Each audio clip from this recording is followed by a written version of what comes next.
미국 침례교회의 명설교가였던 조지 트루겐 목사님이 남긴 유명한 말입니다. 한번 여기 같이 한번 읽어볼까요? 시작. 가장 지금 안 나와요. 네, 아직 안 나왔어요? 네. 나왔어요 이제는? 시작. 가장 위대한 지식은 하나님의 뜻을 아는 것이고 가장 위대한 성신은 하나님의 뜻을 행하는 일이다. 이 말을 오늘 설교 말씀에 적용해 보면은 가장 위대한 지식은 하나님의 가치관을 아는 것이고 가장 위대한 성신은 하나님의 가치관을 행하는 일이다. 바로 그 요셉이 그 하나님의 가치관을 가지고 삶을 살았던 사람이었습니다. 여러분들은 어떤 가치관을 가지고 인생을 살아가십니까? 요셉, 그는 이민자의 모델이고 직업을 갖고 사는 노동자들의 모델이며 또 청년들, 우리 젊은이들의 모델이고 우리 그리스도인들의 모델이라고 할 수 있습니다. 요셉에 대해서 성경은 형통한 자라고 이렇게 정의했습니다.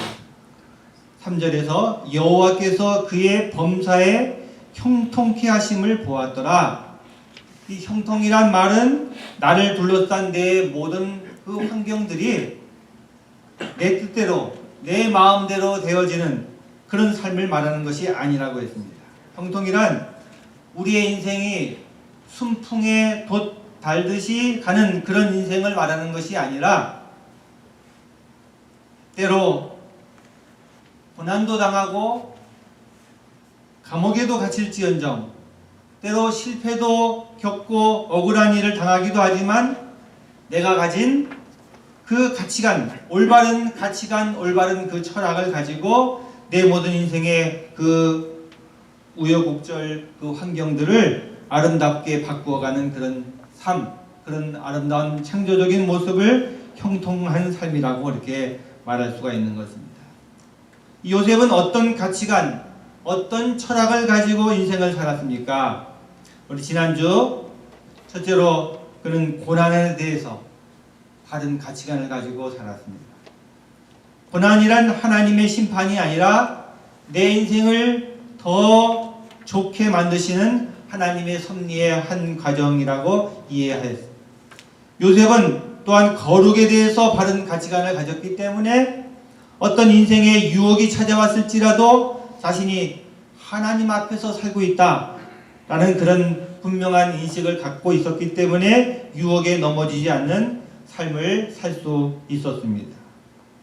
세 번째로 요셉은 사람에 대해서 인간에 대한 바른 가치관을 가지고 삶을 살았습니다.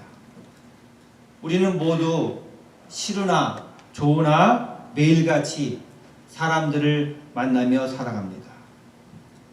사람 때문에 때로 배신도 당하고 사기도 당하고 그리고 이용당하기도 하고 미워하고 시기하고 질투하고 이런 세상 가운데서 우리가 살아갑니다.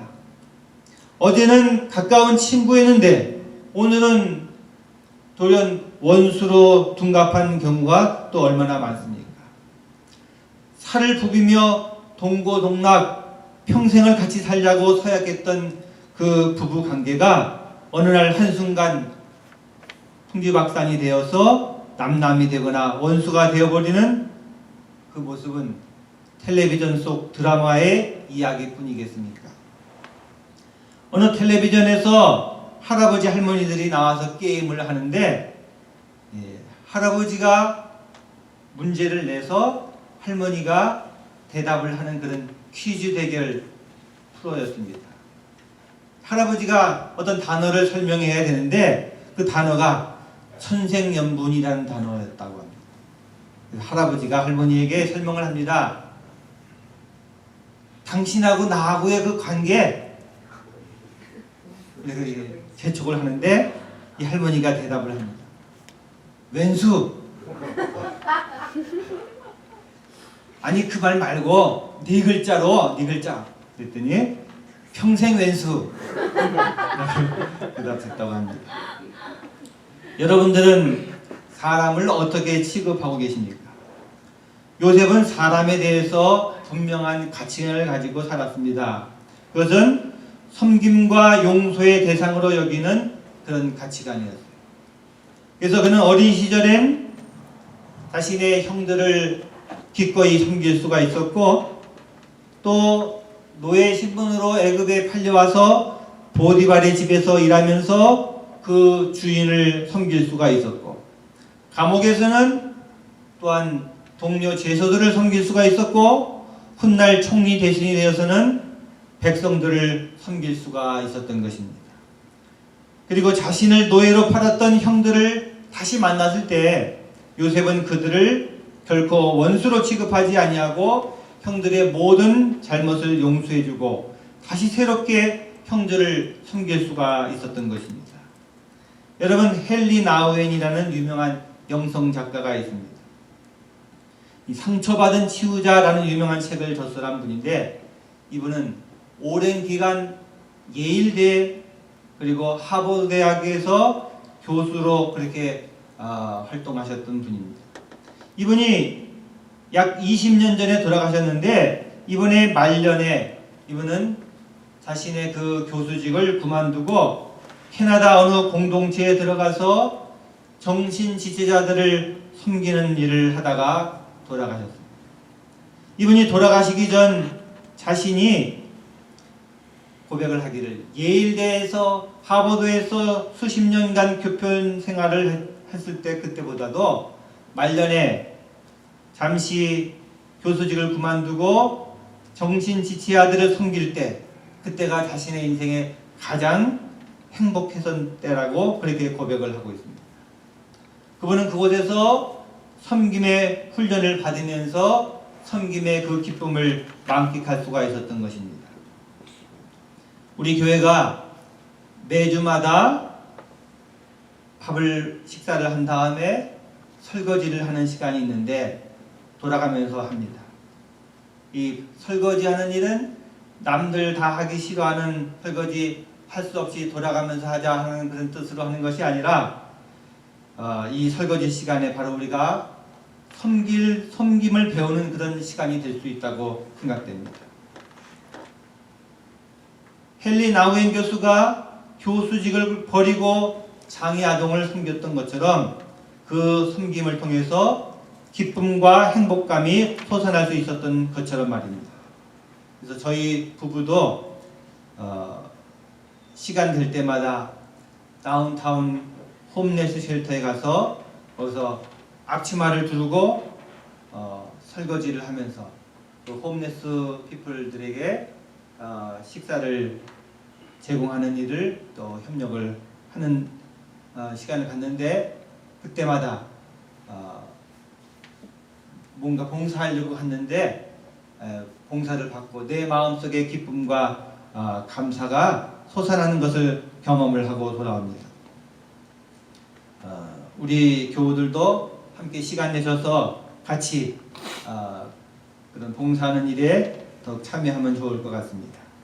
우리 예수님께서도 이 땅에 오실 때 그 섬김을 실천하시기 위해서 친히 예수님도 앞치마를 두르시고 이 땅에 내려오셔서 이 땅에 설거지거리들을 친히 하신 것입니다.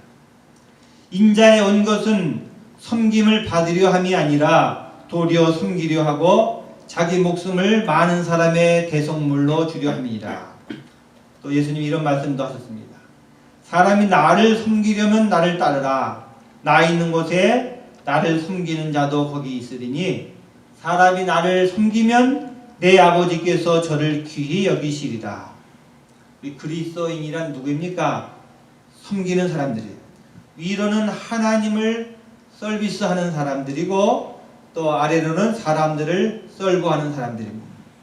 요셉은 바로 섬김의 사람이었어요. 네 번째로 요셉은 청지기에 대한 바른 가치관을 가지고 살았습니다. 39장 4절을 보시면은 요셉이 그 주인에게 은혜를 입어 섬김에 그가 요셉으로 가정 총무를 삼고 자기 소유를 다 그 손에 위임하니. 5절에 보면은 그가 요셉에게 자기 집과 그 모든 소유물을 주관하게 한 때부터 여호와께서 요셉을 위하여 그 애굽 사람의 집에 복을 내리심으로 여호와의 복이 그의 집과 밭에 있는 모든 소유에 미친지라. 주인이 그 소유를 다 요셉의 손에 위임하고 자기 식려 외에는 간섭하지 아니하였더라.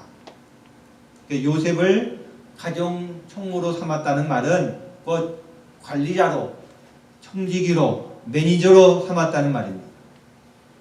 주인이 모든 것을 그에게 맡길 수 있는 그런 매니저였다는 말입니다. 39장 22절에 보시면 이런 말씀이 나옵니다. 전옥이 옥중 죄수를 다 요셉의 손에 맡김으로 그 재반 사물을 요셉이 처리하고.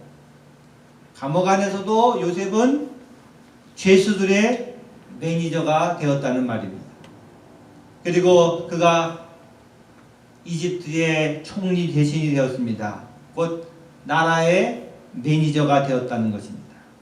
여기서 중요한 것은 이 매니저라는 직분이 중요한 것이 아니라 요셉 그가 직분과 상관없이 매니저의 가치관을 가지고 매니저의 삶을 살았다는 것입니다. 매니저가 되었기 때문에 매니저 일을 하는 것이 아니라 매니저의 마인드로 그 일을 하니까 그 직분이 주어졌다는 것입니다. 그래서 그리스도인이란 바로 그런 사람입니다. 직분을 따라 움직이는 사람이 아니라 가치관을 따라서 움직이는 사람이 바로 그리스도인이라고 할 수가 있을 것입니다. 하나님께서 나에게 일을 맡기셨습니다. 하나님께서 나에게 시간을 맡기셨습니다. 하나님께서 나에게 물질을 맡기셨습니다. 또 하나님께서 나에게 사람들을 맡기셨습니다. 하나님께서 나에게 교회를 맡기셨습니다. 하나님께서 우리 모두에게 세상을 맡기신 것입니다. 우리는 이 모든 것의 청직이며 매니저입니다. 여기 아틀란타는 마틴 루터 킹 목사님의 생가가 있고 또 기념관이 있는 도시 아닙니까? 이 킹 목사님이 어느 날 버스를 타려고 정류장에서 차를 기다리고 있는데 한 흑인 청소부가 빗자루를 가지고 청소를 하는데 온갖 불평을 다 쏟아내면서 욕설을 퍼부으면서 일을 합니다.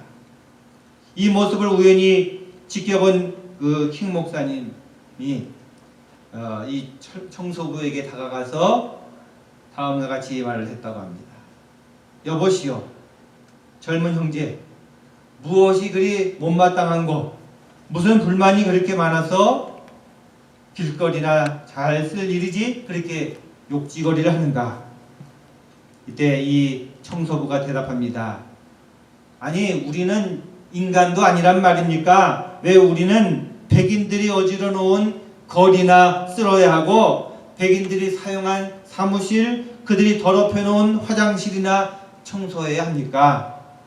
더러워서 못해 먹겠습니다. 그때 킹 목사님은 다음과 같이 대꾸해 줬다고 합니다. 형제님, 당신은 지금 백인들이 어지럽혀 놓은 길거리를 쓸고 있다고 생각하지 말고 하나님께서 창조하신 하나님의 우주의 한 모퉁이를 깨끗하게 청소하고 있다고 생각하십시오. 바로 요셉은 분명한 청지기적인 가치관을 가지고 그에게 주어진 시간, 그에게 주어진 물질, 그에게 주어진 일, 그에게 주어진 사람들을 하나님의 가치관으로 관리하였던 것입니다. 여러분들도 여러분의 삶의 자리에서 청직이며 매니저입니다. 여러분은 여러분의 가정의 매니저고 일터의 매니저고 또 학교의 클래스의 매니저이기도 합니다.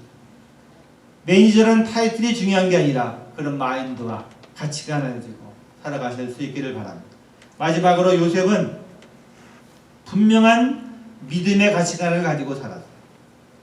여러분, 믿음이란 무엇입니까? 하나님을 믿는 것입니다.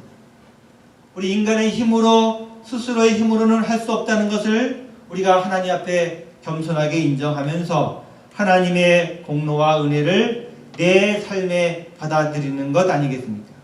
그래서 믿는 사람에게는 항상 인칭이 1인칭이 아니라 3인칭입니다.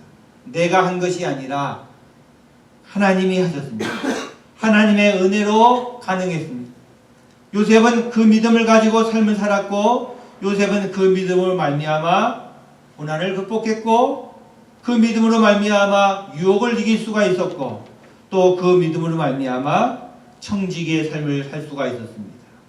요셉은 우리와 똑같이 하나님을 떠날 때 그도 죄로 말미암아 심판받을 수밖에 없는 그런 죄인에 불과합니다. 그러나 하나님이 요셉과 함께 계셨기 때문에 하나님의 우리를 향한 하나님의 그 은혜가 요셉에게 있었기 때문에 감히 하나님의 자녀로서 당당하게 삶을 살 수가 있었던 것입니다. 그래서 자랑할 것은 내가 아니라 하나님이십니다. 요셉에게 있어서도 자랑할 분은 요셉 자신이 아니라 하나님이셨어요. 특별히 우리 신약 시대를 살아가고 있는 우리들에게 있어서 믿음이란 무엇입니까? 예수 그리스도의 보혈, 예수님의 피와 능력으로 죄사함 받고 구원받아 하나님의 자녀가 되었다는 이 고백, 믿음의 고백. 그래서 나의 자랑은 내가 아니고 하나님이시며 그분이 보내신 예수 그리스도 그분의 십자가라는 사실, 나의 주권은 내가 아니고 하나님이시라는 사실을, 나의 옛 자아는 죽었고 이제 나는 그리스도 안에서 다시 새롭게 태어났기 때문에 사도 바울이 고백합니다. 내가 그리스도와 함께 십자가에 못 박혔나니 그런즉 이제는 내가 산 것이 아니요 오직 내 안에 그리스도께서 사신 것이라. 이제 내가 육체 가운데 사는 것은 나를 사랑하사 나를 위하여 자기 몸을 버리신 하나님의 아들을 믿는 믿음 안에서 사는 것이라. 저는 종교개혁자 마틴 루터의 여러 가지 예화 가운데서 이 예화를 좋아합니다. 이 루터가 종교개혁의 큰 장벽에 도닥쳐서 고민하며 절망하고 있을 때 그의 지혜로운 아내가 어느 날 남편 앞에 나타났는데 검은 상복을 입고 앉아있는 겁니다. 루터가 아내에게 여보 웬일이요? 누가 죽기라도 했어? 놀라는 남편에게 아내가 하는 말이 하나님이 돌아가셨나 봐요. 그러니 당신이 그렇게 절망스러운 얼굴로 앉아있지요. 이 말에 루터가 다시금 살아계신 하나님을 확인하고 의지하고 종교개혁의 그 사명을 완수하였다는 그런 이야기입니다. 우리 하나님은 살아계십니다.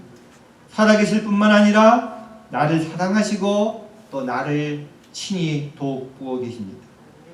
코람데오, 하나님 앞에서 살아가고 있다는 사실을 내가 믿는다면은 어찌 내가 세상을 두려워할 수 있겠습니까? 요셉의 믿음은 결국 애굽 왕마저 감동을 시킵니다. 창세기 41장에 보시면은 애굽 왕이 바로가 요셉에 대하여 이렇게 말합니다. 애굽 왕 바로가 요셉에 대해서 이와 같이 하나님의 신이 감동한 사람을 우리가 어찌 얻을 수 있으리요? 성령이 감동한 사람, 성령으로 충만한 사람을 우리가 어찌 만날 수 있겠느냐? 바로는 하나님을 믿지 않았던 사람이었지만은 요셉을 통해서 하나님이 살아계시구나 그런 사실을 확인할 수가 있었던 것입니다. 사랑하는 우리 말씀의 샘교회 성도 여러분, 사람들이 때로 우리에게 불편함과 갈등을 줄 때가 있을 것입니다. 일터 가운데서 겪는 여러 가지 어려움들도 있을 수 있습니다. 우리도 요셉입니다. 우리도 하나님의 사람입니다. 또 그리스도입니다. 우리도 요셉처럼 그 모든 어려움 속에서 세상을 이기는 그런 사람들로 쓸 수가 있습니다. 세상을 변화시킬 수 있는 사람들입니다. 저와 여러분이 이 시대에 요셉으로 살아갈 수 있기를 주님의 이름으로 간절히 축원드립니다. 기도하겠습니다. 은혜로우신 하나님 아버지, 믿음의 사람 요셉을 통하여 저희들도 믿음의 사람이 되기를 원합니다. 하나님의 그 크신 은혜를 기억하며 나를 주인으로 내세우는 그런 1인칭의 삶이 아니라 하나님께서 나의 주인이십니다를 고백할 수 있는 그런 삶을 살아가게 하옵소서.